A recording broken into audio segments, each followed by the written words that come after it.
Halo Sobat Seri, selamat datang kembali di channel Guri96. Dimanapun kalian berada, semoga dalam keadaan baik-baik saja, amin. Di kesempatan kali ini akan melanjutkan alur cerita dari anime seri Solen episode ke-222. Di episode sebelumnya diceritakan, Tangsan telah menjadi wakil jenderal dan mereka juga telah menyusun rencana perang yang matang. Diceritakan juga, Krisan dan prajurit dari Kekaisaran Uhun secara diam-diam akan menyerang pasukan penyuplai bahan pangan. Namun, Tangsan yang menyadari akan adanya serangan pada pasukan penyuplai bahan pangan, dia pun pergi dengan 7 monster Shrek untuk menjaganya. Pada episode ke-22 kali ini diperlihatkan, Krisan sudah sampai di tempat tujuannya dan dia pun berencana menyerang secara langsung kamp penyimpan bahan makanan.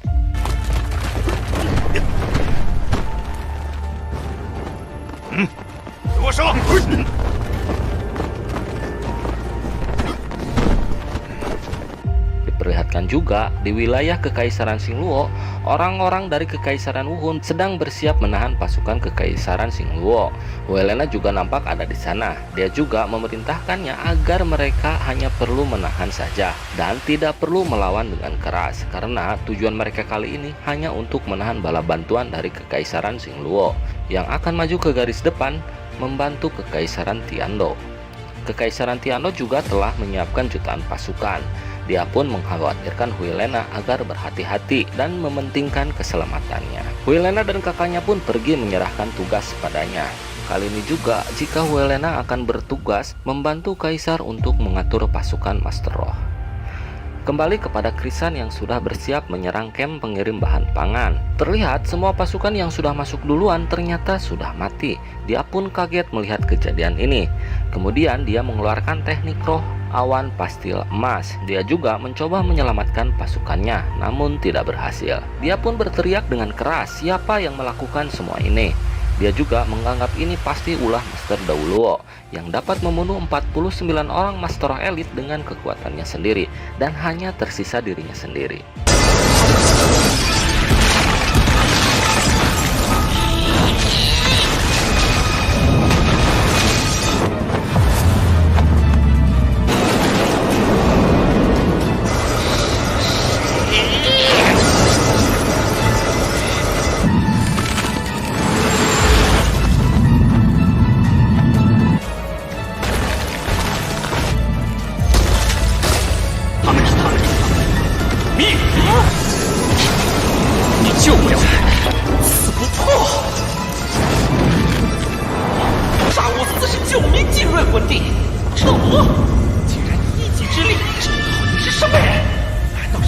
Keberadaan musuh pun tidak diketahui. Dia juga terlalu mencolok dan merugikan dirinya. Dia pun berencana melarikan diri.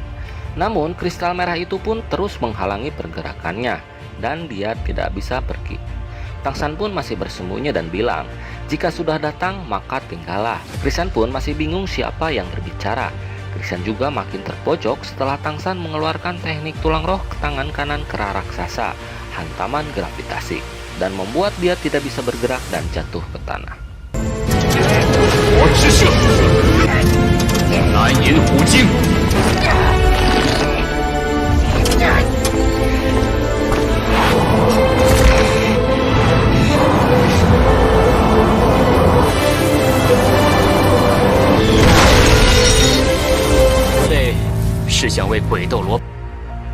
Krisan yang telah mengetahui orang itu adalah Tangsan, dia malah senang dan ingin membalas dendam atas kematian hantu Dauluo.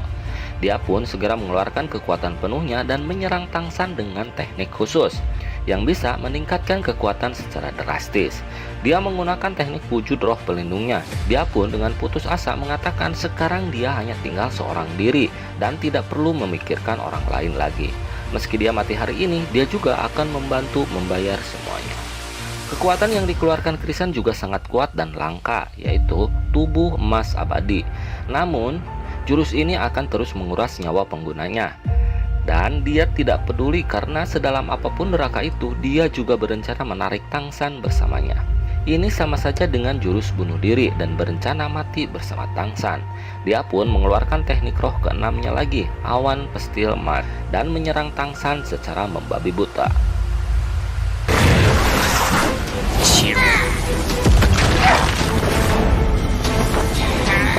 少废话，唐三！哪怕是这招会不断消耗你的生命，上！成了金刚不坏之身。 Namun Xiao dengan sigap menangkap Tang San. Dia juga menggunakan teknik teleportasi dan menghindari serangan itu. Asalkan bisa menghindari serangannya, dia akan mati dengan sendirinya kurang dari 15 menit. Tang San juga masih menghargai pengorbanan seorang pejuang di medan perang. Dia pun berencana menghadapinya secara langsung. Dia pun menghampiri Krisan dan akan berjuang sekuat tenaga.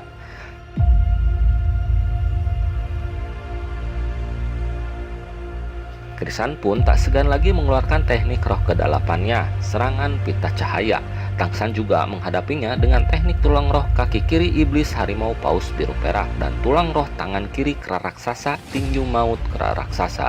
Namun serangan itu tidak dapat menembus tubuh emas Krisan dan dia pun mengeluarkan teknik roh kelimanya, kumpulan hawa dingin, dan Tang San pun menahannya dengan menggunakan palu Potien dengan teknik roh ke-9 mantra kehancuran dan langsung membuat Krisan tersungkur.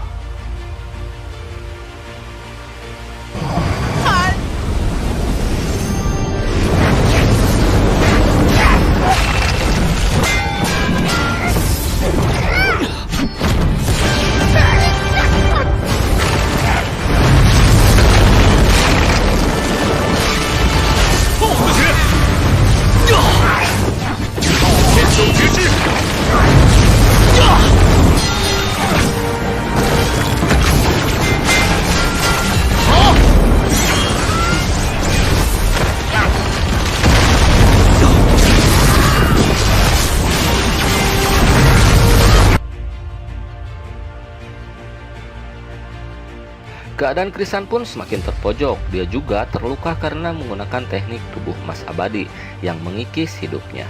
Kemudian Tang San mengeluarkan teknik roh kelima, tombak kaisar biru perak, dan neraka asura dari medan dewa pembunuh. Dan yang terakhir, Tang San mengeluarkan jurus palu acak palu Hautien, dan serangan itu pun berhasil menghancurkan tubuh emas abadi dan langsung mengenai tubuh aslinya. Dan Krisan pun terjatuh dan tersungkur.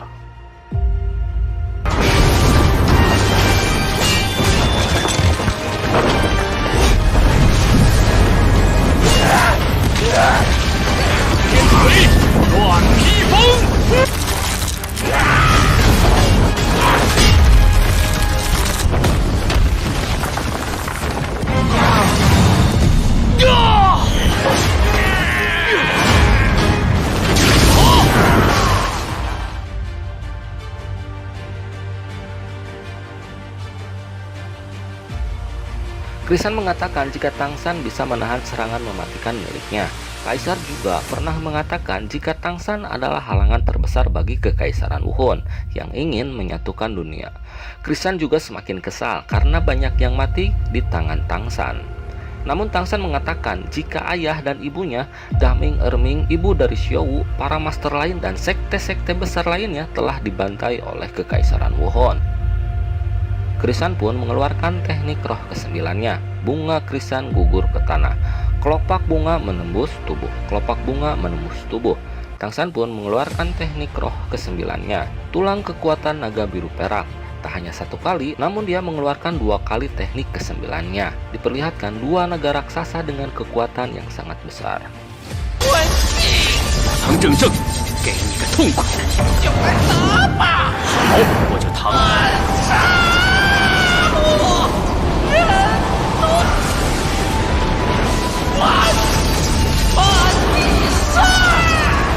地九魂技，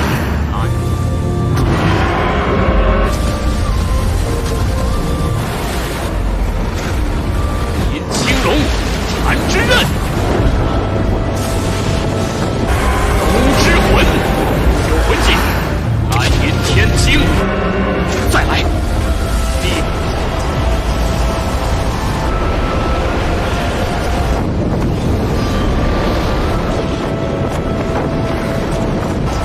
唐三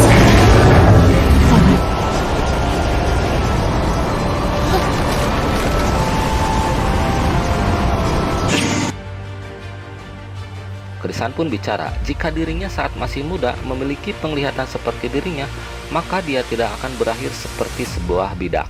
yang dikendalikan oleh orang lain. Dia juga berkata jika dirinya tetap tidak bisa membalaskan dendam hantu Dauluo, dan diperlihatkan krisan pun lenyap dan bunga krisan yang berguguran. Tang San pun menghormati kematian Master Krisan dan mengucapkan salam perpisahan.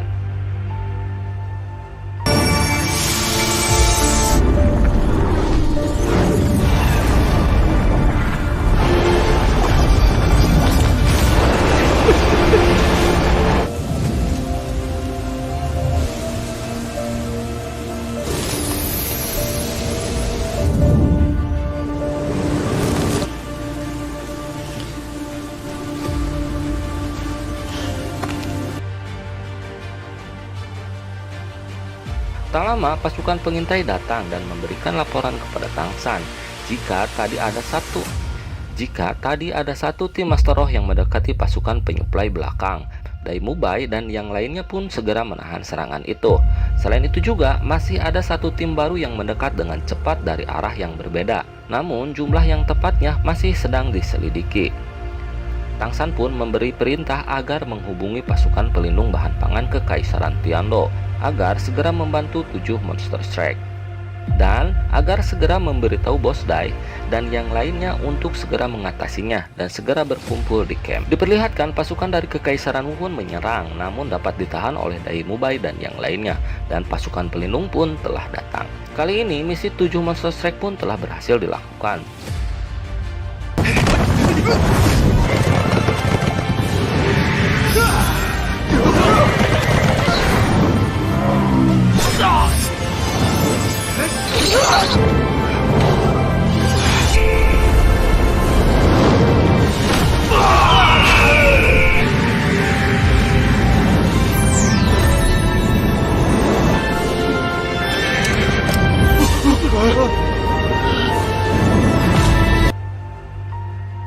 Kemudian diperlihatkan di istana Kekaisaran Wuhun.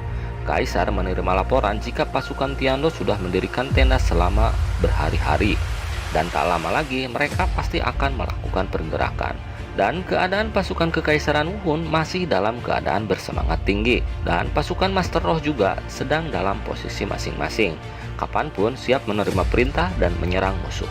Namun tiba-tiba ada seorang prajurit yang melapor dengan tergesa-gesa. Dia melaporkan dari tim serangan kecil. Dari 10 tim penyerang yang bertahan hidup, kurang dari 30 orang dan yang lainnya mati berkorban. Kemudian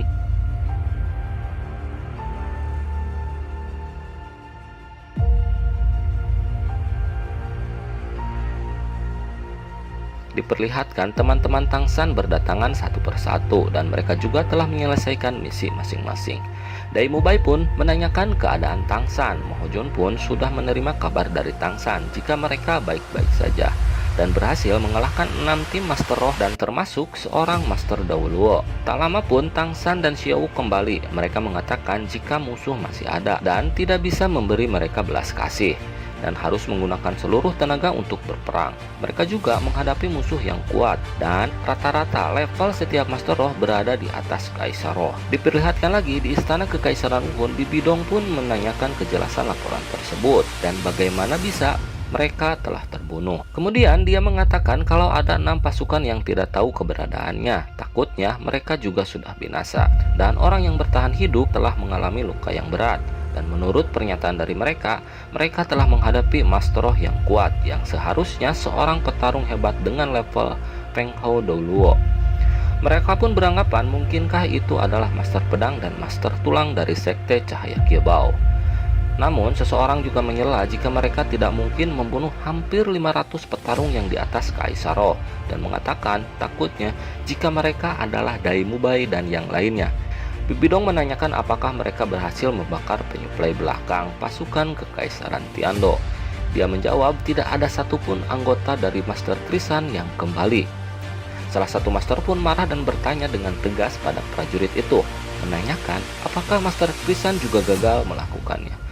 Dia hanya bisa menjawab dengan gemetar dan berkata mereka masih menyelidikinya. Bibi Dong pun marah dan meminta agar menyebarkan perintahnya supaya menarik kembali semua tim pemantau dan memfokuskan pengawasan pada camp pasukan Kekaisaran Tiando dan juga harus mengawasi gerakan Master Roh mereka dengan ketat.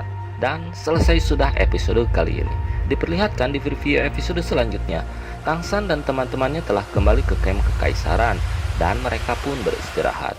Maho Jun juga mengeluh jika jenderal itu meneruskan perintah dan mengakui semua jasa jadi miliknya. Dan salah satu tetua dari 7 sekte besar Kaisaran Wuhun telah menemukan sebuah celah. Dan diperlihatkan juga perang besar pun telah dimulai. Bagaimanakah kelanjutannya? Kita tunggu minggu depan. Sampai jumpa lagi dan bye-bye.